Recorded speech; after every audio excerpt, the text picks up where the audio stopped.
जय माता दी। मेरे सभी प्यारे दोस्तों, मैं लक्ष्मी शर्मा बड़ों को चरण स्पर्श, छोटों को प्यार और बराबर वालों को दिल से नमस्कार करती हूँ। आज हम भोजपुरी जितिया व्रत के एक नया कथा सुनाए जातनी।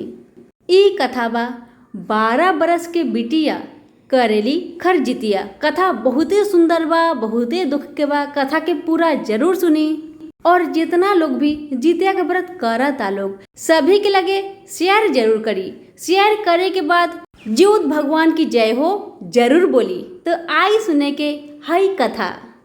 एक गांव में एक ब्राह्मण और ब्राह्मणी रहत रही है। उ ब्राह्मण और ब्राह्मणी के 5 गो बेटी रहे लोग। ब्राह्मण भिक्षा मांग के अपन परिवार के पालन पोषण करत रहन।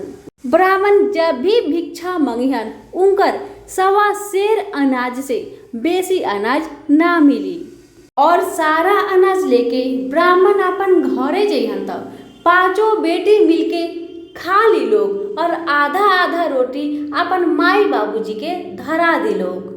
हर दिन ऐसने होत रहे। जब भी ब्राह्मण के 1.25 सेर अनाज मिलू भिक्षा में तो सारा भोजन के 5 बेटी खा लेत रही और आधा आधा रोटी अपन माई बाबूजी के धरा देत रही। 1.25 सेर अनाज में ना माई बाबूजी के पेट भरो ना बेटी सन के पेट भरो।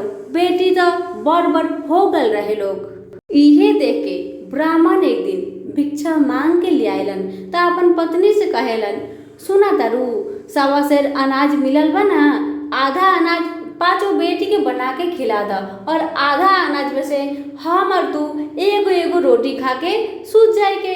लेकिन जब ब्राह्मण अपन पत्नी के ई बात कहत रहलन त 5 बेटी में से एक बेटी सुन लेवेली और चारों बहिन के अपन जाके कह देली, सुना तारू हो बाबूजी ना आज जो भिक्षा में अनाज लेके अइहन, आधा अनाज हमने के खिला के सुता दिहन और आधा अनाज से दोनों जन पेट भर के खाना खाई। अब ई सुन के 5 बेटी चलाकी करेला लोग। मतारी का करेली, जब ब्राह्मण अनाज लेके आवेलन 1.25 सेर, आधा में से 5 बेटी के बना के खिला देली और आधा रख देवेली। अब तब बेटी लोग जानता जे माई बाबूजी आधा अनाज में से पूरा पेट भर के खाई लोग, हमने के आधे पेटे खिया के सुताई लोग। यही कारण 5 बेटे मिलके कोई पानी के बाल्टी लेके सुतता, तो कोई चलनी लेके सुतता, तो कोई बेलन लेके सुतता, तो कोई चकला लेके सुतता, तो कोई आटा सानने वाला बर्तन लेके सुतता। 5 बेटी एगो सामान लेके सो जाली। अब जब रात भइल बा त ब्राह्मण कहेलन, सुना तारू 5 बेटी त सुत गईली, अब चला जो अनाज बचल बा ओकर खाना बनावा ताकि हमने के एगो रोटी खा के सूत जाई।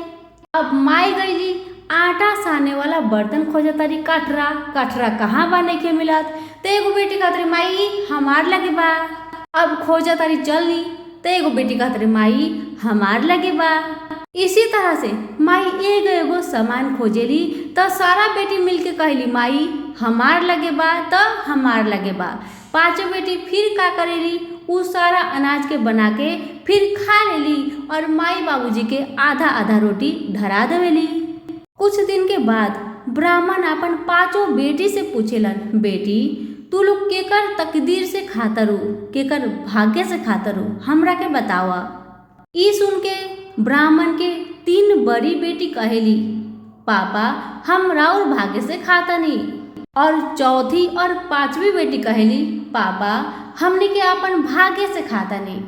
ई सुन के ब्राह्मण के बहुत दुख लागेला। दिन रात जाके भिक्षा मांग के हम ले आएनी, तभी 5 बेटी अनाज खाएला लोग। तो कैसे दोनों बेटी कह दिली हमके जे हम अपन भाग्य से खातनी। ये बात से ब्राह्मण नाराज हो जालन और एक दिन अपन चौथी और 5वीं बेटी से कहेलन, चला तू लोग के हम तहार मामा के घर से घुमा के लेके आई। ब्राह्मण अपन दोनों बेटी के लेके चल पड़लन मामा के घरे। सारा रास्ता में बेटी लोग सोचता, कभी ते बाबूजी हमनी के घुमाए ना ले गईलन, ना हमनी के मामा के देखले बनी। आज अचानक बाबूजी के का हो गई जे हम दोनों बहन के मामा के घरे ले जाता रन। अब उनकर पापा तो जंगली झाड़ी के रास्ता से लेके जात रहन। मामा के घर तो मिलत नहीं के। सुबह से शाम हो गई और शाम से रात हो गई। जब रात हो गई तो जंगल में एगो बहुत बड़ा आम के गाछी रहेला। वे गाछी के नीचे दोनों बेटी के बैठा देवेलन और कहेलन, बेटी तू यहीं पे बैठ, हम तनी जाके देख के आवतनी कि मामा के घर कितना दूरे बा। अब तो पिता बेटी के जंगल में बैठा के झूठ बोल के आपन घरे चल आवेलन। अब बेटी लोग रात भइल बा, पूरा डरता लोग। और जो गाछी के नीचे दोनों बेटी बैठल रहेला लोग, वे गाछी पर दूगो हनुमान जी बैठल रहेनी। अब गाछी पर से दोनों हनुमान जी दोनों लड़की के देख के उतरे लागेला लोग। असल में वो हनुमान जी ना रहेलन, उ त दूगो राजकुमार रहेला लोग। एक जमाना के बात बा, जो उ जंगल रहे ना जेमे उ दोनों बेटी बैठल रही है लोग, उ जंगल ना रहे, उ त राजमहल रहे, पूरा जंगल में महल रहे। लेकिन एक दिन जब एगो साधु उहे रास्ता से जात रहलन तो दोनों राजकुमार साधु के देख के कहे लगलन कि देखा देखा इस साधु बाबा कम हनुमान ज्यादा लागत तारन। इहे सुन के साधु बाबा बहुत गुस्सा में आ गइलन और दोनों राजकुमार के श्राप दे देलन कि तू लोग आज से हनुमान बन जेबा। अब श्राप सुन के दोनों राजकुमार भयभीत होके साधु बाबा के चरण पकड़ के रोए लाग गइलन। तो साधु बाबा कहलन, ऐसे तू बच जेबा, जब तू ब्राह्मणी की लड़की से शादी करबा तभी तहार बंदर के रूप हटके राजकुमार के रूप में बदल जाई और ई जे तू महल में रहता रह ई जमीन के अंदर चल जाई और ऊपर में पूरा जंगल भर जाई। ई हमार श्राप बा। और जो वो दोनों ब्राह्मण की बेटी जंगल में रहली हा, वो 12 बरस के उम्र से ही खरजितिया करत रहली हा। कहल जाला ना 12 बरस की बिटिया करेली खरजितिया। ई व्रत के बिहार में लड़की लोग 12 बरस के उम्र से ही करेला लोग। बहुत जगह में खरजितिया के बहुत सारा लड़की 12 बरस के उम्र से ही करेली। यही खातिर एकरा के कहल जाला 12 बरस की बिटिया करेली खरजितिया। अब तो दोनों लड़की हनुमान जी के देख के बहुत डर जाली। अब तो सोचेली ई हनुमान जी लोग हमने के मार दी लोग। हनुमान जी लोग दोनों लड़की से कहेला लोग, तू लोग के हरू?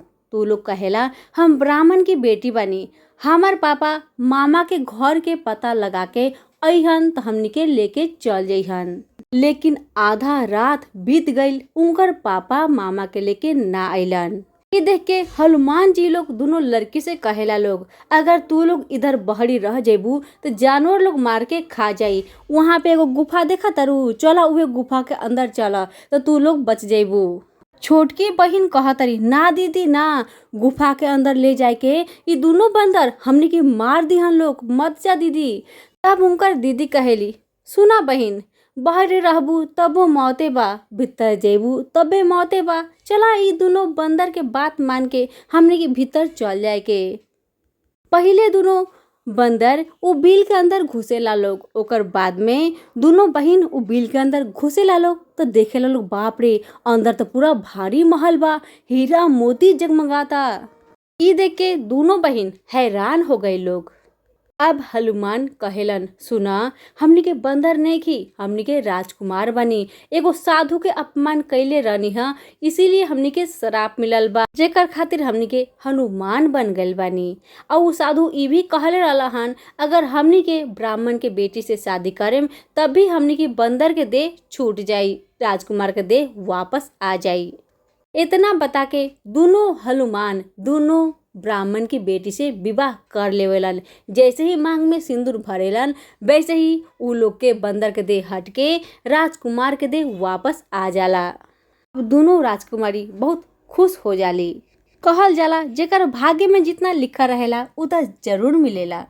अब फिर कुछ दिन के बाद ही जितिया का व्रत आए वाला रहे तो दोनों बहिन फिर श्रद्धा भक्ति के साथ जितिया का व्रत करे लगेली। दोनों बहिन के श्रद्धा भक्ति देख के जीव भगवान प्रसन्न होके ब्रह्मा जी से कहनी, हे ब्रह्मा जी, दोनों बेटी 12 बरस से ही खर जितिया के व्रत करेली।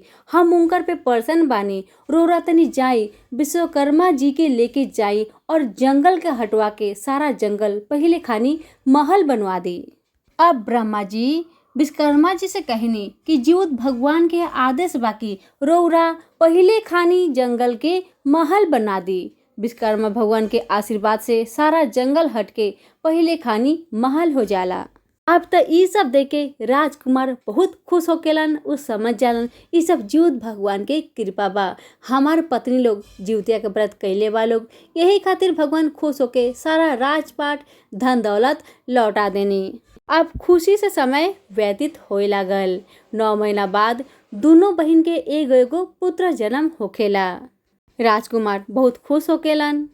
अब इधर ब्राह्मणी के अपन बेटी की याद आएला। तब ब्राह्मणी ब्राह्मण देव से कहली, हे ब्राह्मण देव, रौरा तो 2 साल पहले ही हमार बेटी लोग के मामा घरे छोड़ के आयल बनी, अभी तक लेके काहे ना आईनी, जाई अभी लेके आई। ब्राह्मण तो बहुत डर जालन, काहे कि वो अपन पत्नी से छुपा के रखेलन ई बात के। वो तो मन में सोचेलन अब तक हमार दोनों बेटी के जानवर खा के हजम कर ले होई। लेकिन पत्नी के आदेश सुन के ऊ जायलन ऊ जंगल में, लेकिन जंगल तो लोकेला ना, काहे कि पूरा तो महल हो गइल रहेला। आस पड़ोस के लोग जन से पूछे से पता चलेला कि ई सब तो 2 लड़की बारी लोग उनकर जितिया व्रत के प्रभाव से ई जंगल महल में बदल गइल बा। वो दोनों लड़की हउ सामने जो सबसे बड़ा महल लौकता ना, उहे महल में रहेली लोग। तो ब्राह्मण डर डर के उ महल के लगे बढ़त जालन।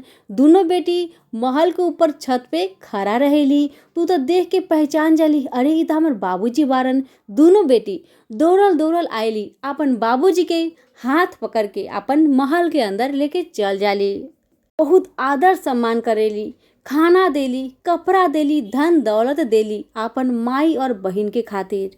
और कहली, बाबूजी हमने के तो कुछ गलती ना कैनी, खाली हमने के कह देनी, हमने के आपन भाग्य से खाईनी, यही पे तू गुस्सा होके हमने के जंगल में छोड़ के चल गईला ताकि जानवर खा के हमने के मार दो। लेकिन आज हमने के खर जितिया के व्रत करत रहनी है 12 वर्ष से। इहे खर जितिया करे के प्रभाव से जीवत भगवान की कृपा से हमार शादी राजकुमार के साथ भइल है। और अब जीवत भगवान की कृपा से हमने के दोनों बहन के एगो पुत्र भी बाटे। लेकिन चला कोई बात नहीं के, जेकर भाग्य में जितना लिखा रहेला ओके उतना मिलबे करेला। बाबूजी अपन दोनों बेटी से हाथ जोड़ के माफी मांगेलन। दोनों बेटी लोग अपन बाबूजी के माफ कर देला लोग। और उधरे खड़ा होके दोनों बेटी के पिता जोर जोर से कहे लगलन, हे जीवत भगवान, हे जीवत भगवान, जैसे रोरा हमार बेटी के राजकुमार देनी, महल देनी, पुत्र देनी, वैसे ही जे भी बेटी खर जितिया करी चाहे जितिया के व्रत करी, उनकरा के भी धन दी, दौलत दी, राजकुमार जैसन पति दी, पुत्र दी और सभी मनोकामना के पूर्ण करी। जे भी ई कथा के श्रद्धा पूर्वक सुनो, उनकर सारा इच्छा के पूर्ण करी। कहानी कहे वाला, सुनने वाला, हुक्कारा भरे वाला सबके सपना के पूर्ण करी। सभी प्रेम से बोली जीवत भगवान की जय हो। धन्यवाद।